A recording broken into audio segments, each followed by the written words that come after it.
welcome to today's Money Chat Now interview. In this portion of the show, I take the opportunity to interview interesting people and introduce you to their products, their services, or just their good intentions. Hey, if you'd like to be a guest on my show, you can go to thelarrysteinhausshow.com/guest. That's thelarrysteinhausshow.com/guest. And let me know why you want to be interviewed, and I bet we can make that happen. Hey, let me tell you a little bit about today's guest. My guest is an educator, an entrepreneur, a multiple best-selling author, a podcaster, a passive income enthusiast, a keynote speaker, an animal lover, and considers himself a constant student.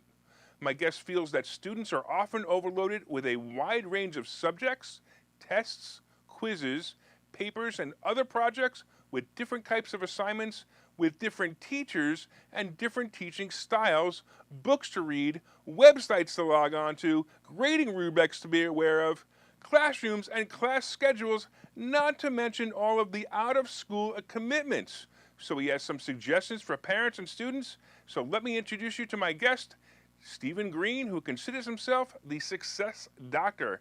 Hey, Stephen, what's happening, man? Welcome to the show. Larry, thank you. Sorry for all that extended intro. Everything's good, man. Life is good. It's summer. It's hot. Got a lot going on, a lot to share, and as you said, it's a constant learning process. That's my mantra. So why don't you tell me a little bit about how you got started? Because there's a lot of good stuff in there. My background is in education. I went to college to be a teacher. Ended up going to graduate school in education. Ended up getting a doctorate in education, and I worked in the academic world for years. At some point, I transitioned and started a private consulting business that was part tutoring, part support for schools, school districts, and private schools. And at one point, I started coaching entrepreneurs. And part of that, which was pretty interesting, is I blended it, and I coach a lot of people on creating informational products. So if somebody wanted to create a video course or write a book or have a podcast or create a webinar, I help them with the back work for that, developing content, things like this. That's interesting. And it's one of these right journeys. Now we're developing content. Yeah. Well, listen, information is king. That's, in my view, really expanded in the last couple of years, 4 or 5 years.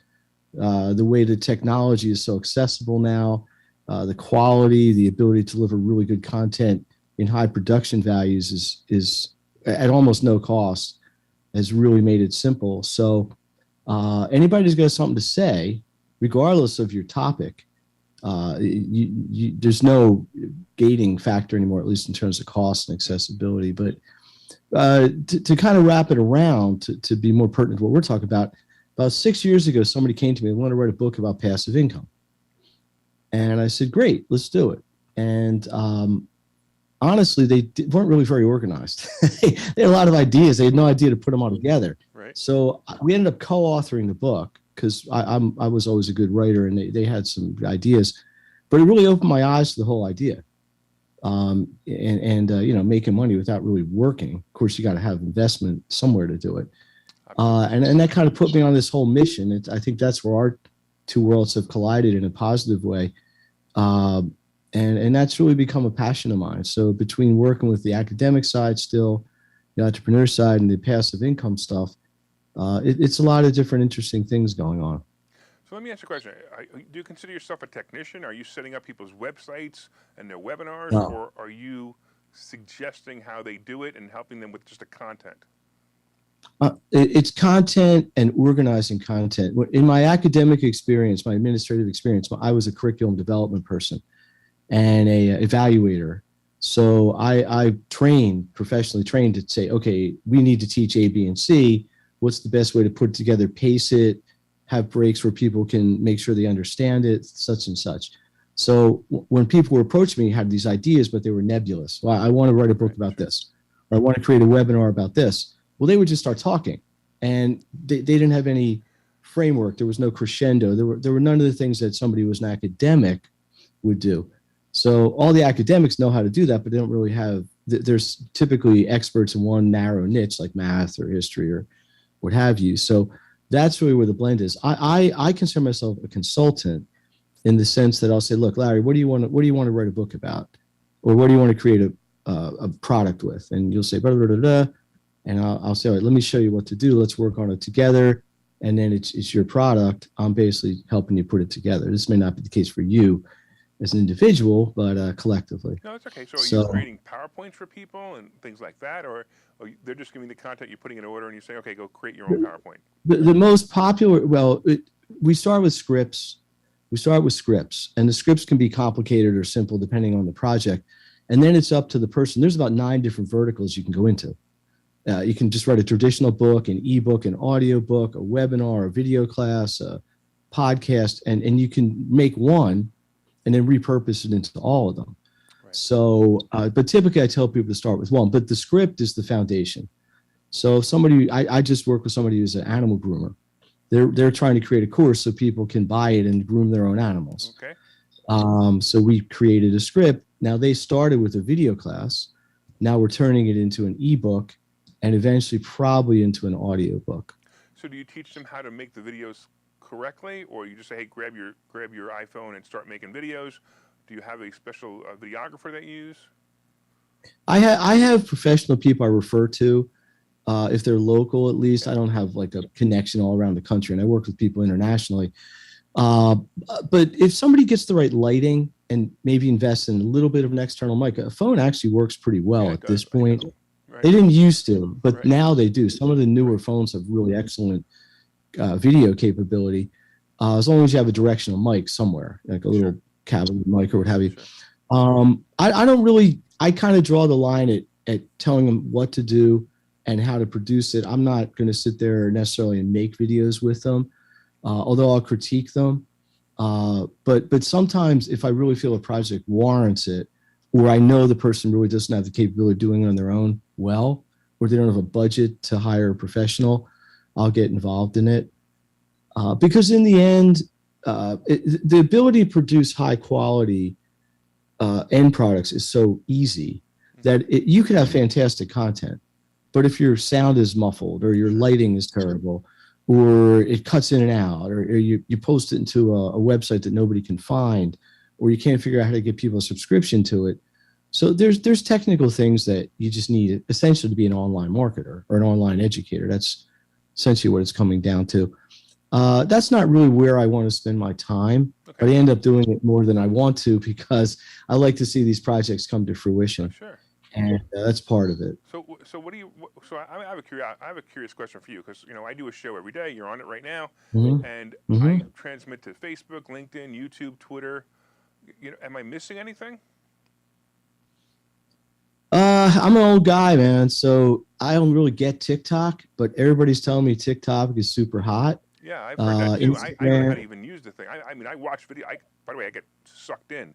If you have TikTok, you just start watching one video, and they go to the next one. I know. Half an hour later, you're like, whoa, what just happened to my life?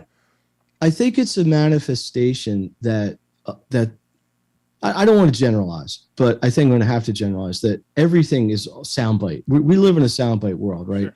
Nobody has the patience under the age of some age to read a book for 3 weeks. They want a 20-second condensed, absolutely abstracted version of what it is.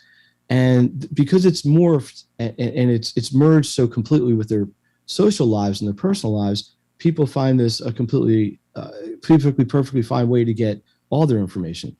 So you've got people who are blending, hey, this is what I did Saturday night, and they got a quick video of them dancing or having fun with their friends. And in the same way, they're getting sports information and news information and to a degree, academic information. And I'm not saying it's bad or good. I don't want to judge it that way, but it has changed the way I've had to counsel people in creating their products, right? Why would you make a 2-hour-long webinar when we know that most people in the world's attention span is 6 minutes? Yeah, right. Right. I mean, I'm not exaggerating. So, what you do instead is you give a little. Who are you again? Well, yeah, right. But so the pro tip here is I'm going to give you is if you're going to make a 2-hour webinar, chop it up into 20, whatever, 3-minute segments and make each one have its own theme. Yeah, I mean, I've always wrestled because I didn't grow up in the world of the cell phone. I don't know what Generation X or I've lost track of Y and all these, Sure. but cell phones didn't really come out till I was in college or graduate school even. So I didn't grow up with that personally. So You're not talking about smartphones either. You're talking about cell phones. well, I remember phones that came in a bag. I remember them. Yeah, that's what I'm talking about. I had that too. Right, it's like a bag. It had like an antenna, and you Right. paid for you got like 50 minutes for free, and then it was like $8 a It was minute. no after 15 that. minute for free. It was $1 a minute. Yeah, right, Actually, $1.30 a minute to make a call, at 99 cents a minute to receive a call. And when people called you, you paid for it too. So I've always wrestled with this, and even I help people on multiple platforms in so-called old school ways to deliver information. And I've always wrestled with this concept. Are you better off being really, really good at one, or maybe okay, or fine with all of them? Right. So, and listen, not everybody is comfortable on video. I get it. Not everybody can elocute very, very well. Some people are camera shy. So video isn't for everybody. I actually believe video is for everybody, and they should get over it. Because I'm not going to disagree with you. Where everything is now. It's all going that direction. I completely agree with every that. Single day, and sometimes it just gets to the point where I don't even just leave me alone. My cameraman chases me around every once in a while. I'm like, leave me alone. I've done too many videos. Leave me alone. But I actually do believe it's the place to be, how to be, and it does work. I will say this, because what's the point of creating an information product if you're not going to present it in the place where your market can find it, right? Exactly. So if I know my audience is consuming in video, I better produce my product in video.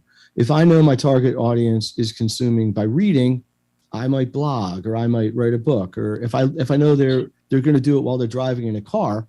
Like when I'm heavily into my academic space, all my podcast listeners are almost all parents, generally women who have kids, and they're driving their kids all over the place to karate and art school and dance and shopping. So my podcasts are 8-10 minutes long, because that's about how long they are in between stops when they're doing their errands. All right, well, we're going to do this. We're going to actually take a commercial now. You know why? Because if we take a commercial now, then, that's about 13 minutes. We're into it right now. And maybe when they come back, they'll still stay tuned in. So let's take a commercial. I hope so. Let's take a commercial. When we get back, Steven's going to tell us a little bit about Maximum Education, his book, and also a little bit about passive income. So we'll be back in 1 minute. Hi, I'm Larry Steinhaus, and one of the most misunderstood things in America is money. That's why I've written this book. It's called Money Hacks, because everything you think you know about money is wrong. And I'm telling you, everything you think you know about money is wrong. When you read this book, you will learn things about money that you did not know. You will even learn if money can buy you happiness. I have a full chapter dedicated to that. You're going to definitely want to read that. I talk about how to use other people's money to buy real estate. I talk about how to save more money, and I even talk about how to rebuild your credit score in this book. There are 22 amazing chapters in this book. This book is now available everywhere. It's available on Amazon. It's available on barnesandnoble.com. And you can order this book right now, and you'll have it in 2 days, and you'll start learning things about money that you never knew before.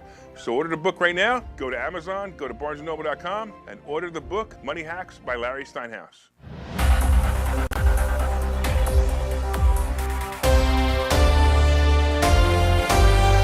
All right, welcome back to Money Chat Now, the interview portion. Hey, we are currently interviewing Stephen Greene, author of Maximum Education. Hey, if you'd like to be a guest on this show, you can go to thelarrysteinhausshow.com/guest. That's thelarrysteinhausshow.com/guest. Let me know why you want to be interviewed, and I'll see what I can do to help you with that. All right, let's get back to Stephen Greene. Hey, Stephen. All right, I'm so glad you're here. Hopefully people stayed through the commercial, because you said that most people only stay on for about 12 or 13 minutes, and that's where we were at the commercial. Some people. But I want to ask you a question. Talk to me a little bit about passive income, because you had said that before, and you said you actually you were helping somebody create content on it, and the next thing you know, you realized that was a great idea. Yeah. Look, we got to make a living, right? I mean, everybody's got to make a living. Absolutely. And that's why I'm charging you $20,000 for this interview. I get it. That's the value. That's a good deal.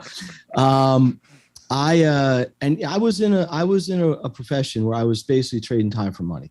And I'm not saying there's anything wrong with it, I was I was working hourly, or I was a consultative basis. When I got done with a job, or if I didn't have any work that hour or that day, I wasn't earning income. And if I went on vacation, whatever, I didn't have a salary. After I helped the people and eventually a few other people create content around passive income, I said, wait a minute, this makes complete sense to me. Sure. And it isn't a new idea. I mean, people have had passive income Right. forever, but a lot of it is expensive to get into. Real estate, having a big stock portfolio. It happens. People do it, don't even know they do it. So I went on this big sort of journey to try to find what I considered affordable verticals to create passive income. They're all going to involve some risk. Risk is a part of investment life, but without kind of putting the farm out there, at risk, or my kids' college 529 funds or what have you. And because I was in the education side, I ended up being hired by a company that was selling a trading platform. Okay, so these were people that wanted to trade. It was called Forex, which you may be familiar with. Yeah. And they had a platform to do it, and they needed people that were essentially coaches and people that would counsel people. And that was one of my first introductions to being able to kind of set it and forget it and say, hey, look, I just made some money. I didn't do anything to do it, which was very cool. So over the last now 6 years, I've found about 6 or 7 different verticals where this is working very well. That's great. Some are more lucrative than others in terms of percentage in a week or a month or a year. But the key is, like anything, finding what works for you, finding where your risk tolerances are, and then being self-disciplined, right? So, and it would be this, I could say the same thing about any traditional investment, stocks or what have you.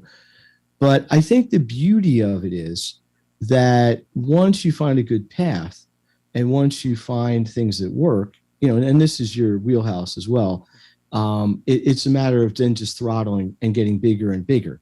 So you prove the model to yourself on a small scale, and then you just accelerate and ramp it up and reinvest and compound and things like that. And compound interest is the driver. You earn, right, you reinvest. I mean, am I telling you anything you don't know, Larry, right? Yeah. So a lot of people don't really understand the power of it because they're impatient. And I'll tell you a quick story. I graduated from a college called Franklin and Marshall in Lancaster. Franklin Marshall, one of the founders of Benjamin Franklin. Benjamin Franklin died in 1793 or so. He gave the college $10,000, which at the time was a lot of money. He was one of the wealthiest people in the United States when he died. One of the caveats was they could not spend the money, the school. They had to invest it for 100 years. Wow. And after 100 years, they could only use the money to improve the school or provide for education of the students. Anyway, 100 years later, it's worth like $15 million. That's great. Wow. Today, it's worth like $400 million. Yeah, that's the double the penny theory. Yeah, every X years, it's double, right?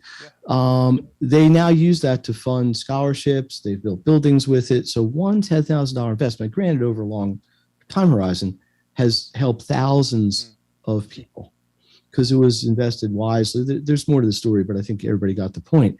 Sure. We don't have 100 years to deal with it. We have maybe 10 or 20, depending on when you get involved in it. I have 2 weeks. So, well, here you go. I think I can show you. Yeah, no, but I've kind of made a business within my business of teaching people about this, educating people about it, and helping them to find something that they're comfortable with, but yet will still provide at least enough of a return to make it worthwhile. I got something for you. So it's funny because you said something before. You said that real estate is expensive. So we teach at Investor Schooling, we teach people how to buy real estate with absolutely no money. So well, that's even better. Yeah, so I'm gonna come to say. Yeah, my returns on all my real estate are always infinite because I'm buying. Sometimes I'm even going to closings. I'm buying a house. Let's say, for example, $100,000 house. I'm leaving closing with $20,000 in my pocket, and I put no money out of my own pocket, and I'm making $200-300 a month on that. So I do that quite often. Actually, it's my favorite way to buy real estate. I do it all the time. I'm closing this week on a house that I go to closing and I walk away with $35,000 from the closing, and I'm buying the house, not selling it. Hmm. So that's kind of neat too. I like this. Yeah, we got to get Come to together our on that. school. I do. I had to come to your school. Yeah, maybe we can partner on these kind of things. Partner? The Oh no. Well, no, that's okay. We'll have to talk about that. But anyway, I didn't want to interrupt your interview.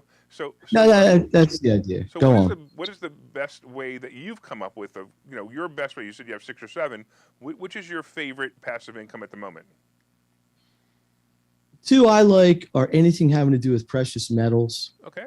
So you gold, have silver. so you're in a like maybe it's an MLM that does precious metals. Is that what you're doing? It's just buying service. You buy at a discount and Okay, you sure. just let it Yeah. kind of that's a little bit price tied. hmm But precious metals generally don't go down So over how are you over getting any. passive income off of precious metals? It's just the compounding of it. You So take profit, you buy more. Take okay, profit, buy more. so that's not passive income. That's buying the metals, selling them, and then buying them again. Basically, Okay. it's It's they call it To me, indexing. passive income is something completely different. To me, passive income is I do something once, like buy a property once, and I Mhm. continue to collect money on that property for as long as I own the property. So that's what passive income is to me. So what is it to you? You're talking about. Oh no, it's the same. It's the same idea. With the precious metals, there's what if you want to refer people to them, Oh, which okay. isn't really like a network marketing idea, Okay, then you get a so it's percentage of an what they buy. MLM, right? And by the way, I'm a fan of MLMs. So it's an Oh no, MLM, well, it's. and Mhm. say, okay, now I get it. So every time you I mean, sign with somebody else, technically, it's an affiliate yeah, relationship whatever. because it's not. Everybody calls them. But It's funny. Like the term multi-level marketing has become a bad word. It's funny yeah, when I help people with multi-level marketing, because I coach people on sales all the time and different and building mhm. businesses. And when I help, I like stop saying it's a bad word. It's a good word, and explain to people why. Why don't you explain to me why it's good? So I have no problem calling it MLM. So I'm a big fan of precious metals, and the other thing is a little more trendy is just anything I would do with cryptocurrency. Sure. And I'm still involved in forex. They're both the same thing. They're both affiliate Okay. level Great. marketing things. The crypto is the hot one because it's trendy and people Sure. are kind of learning about it. It's Yeah, also so volatile; it goes up and down quickly, and the money flow is a lot faster. Excellent. But of course, everything's risk reward, right? So yeah, the greater your reward, typically the higher your risk. The Yeah, I think the opportunity in crypto is really still emerging. Not that it isn't in any other thing, but I think right now the industry, so to speak, of cryptocurrency is stabilizing to the point where I can always tell people who listen to my show when I'm interviewing if they're talking about cryptocurrency. they don't like crypto. So Why? crypto was a really brilliant idea. Hmm. Bitcoin was absolutely brilliant, and all these slimy little programmers who said, who had basically the fear I of can do missing out, better. came up with these 19,000 different cryptocurrencies. And how can you replace 180 fiat currencies with 19,000 cryptocurrencies? It doesn't make any sense. The whole concept was to replace all the fiat currencies with one currency. Bitcoin may end up that currency, and if you're trading that, it's probably the most likely, or Ethereum, one of the most likely to do it. But anything else doesn't even make any sense. But that's okay. I don't want to take your thunder away. No. I'm not. I don't disagree with you because there's a lot, like anything else, there's a lot of junk out there. Yeah, sure. And you got. This is why I think it's important to get the right advice and get the right counsel and make a decision based on solid information. But yeah, no, we could get deep into the whole Bitcoin philosophy. Oh, yes. But, we can have a great debate on it one day if you like. no, I think we're both fans of it. I just think I think the way to use it, the way to make money in Bitcoin is not to buy it at 10,000 and sell it at 15,000, in my opinion. There's a lot of other ways. That's the best way to make money on it right now, unless you're. Well, I mean, in this short run, right? But there's a lot of other ways that you can leverage it in terms of trading and investing and mining and all sorts of other things that we don't need to dig too deep into today. Yeah, I have friends seriously mining it, but I do. We have a few more minutes, so I wanted to go over to your book, Maximum Education, correct? That is correct. So tell me about that, because that actually had a lot of interest in that. I looked at it. I thought it was an interesting book. Tell me about that book, what it's for, who it's for, and why people should read it. The book is for students or parents of students who want to give their children what I consider three very, very important skills that are not typically taught in schools. One is how to manage time, one is how to manage information, and one is how to create a daily success plan. And by the way, they're good advice for anybody, especially Yeah, it entrepreneurs. sounds And like it. I was just going to mention that. that Sure. was one of the ways I got into Yeah. the entrepreneurial training space, was because some people got a hold of my book and said, "Can you do the same thing for me?" But these are things that are very, very important for anybody, particularly students in school, which in my academic side of my business is my client base. I'm not pointing fingers. I'm not saying this is a school's fault or anything. It's just not part of their curriculum. Mm-hmm. So I looked at the book, which is only 80 pages. This is not War and Peace. I looked at it as a way to bridge a gap and provide just some very solid, very, very usable. You could read this book in an hour, put the stuff to use immediately. Information strategies, things like this that have a very, very positive impact. I use this information constantly when I'm working with kids and working with families, and it's remarkable how fast you can see somebody turn around just by employing simple ideas that make them more efficient at what they do. Awesome. So we have just a few more minutes. Maybe actually we have just about a minute. What is the biggest tip out of your book that you would give anyone, a student or an adult, to use? The secret to success is to be consistent, to be committed to what you want to accomplish, and to not stop when things get a little bit tough. You know, I love it because those are perfect words, and it's exactly how I've been successful with the things I've done, and how I've been unsuccessful with the things I've done because I've quit too early. So that was really good advice, and that's fantastic. I'm glad to end it there. Let me do this. We're going to actually end it here. I thank you so much. That was pretty awesome. I want to thank all you guys for watching the show. My name is. Oh, you know what? Real quick, get him back here. Real quick. How could people get hold of you? You want my email? You want my phone? What do you want? Just your website and whatever contact information you want to give. It's makethegrade.net. www.makethegrade, MAKETHEGRADE.net. That's one of my sites. Got it. Makethegrade.net. Yep. If they want to email or a phone number they can reach you. Yeah, really the way to get a hold of me, 215-808-7674. That's my phone, 808-7674. Awesome. I have a whole backstory there. And I'd say tell people, text me, tell me what you want to deal with, and I'll get back to you and set up an appointment. All right, excellent. Let me say goodbye to everybody again.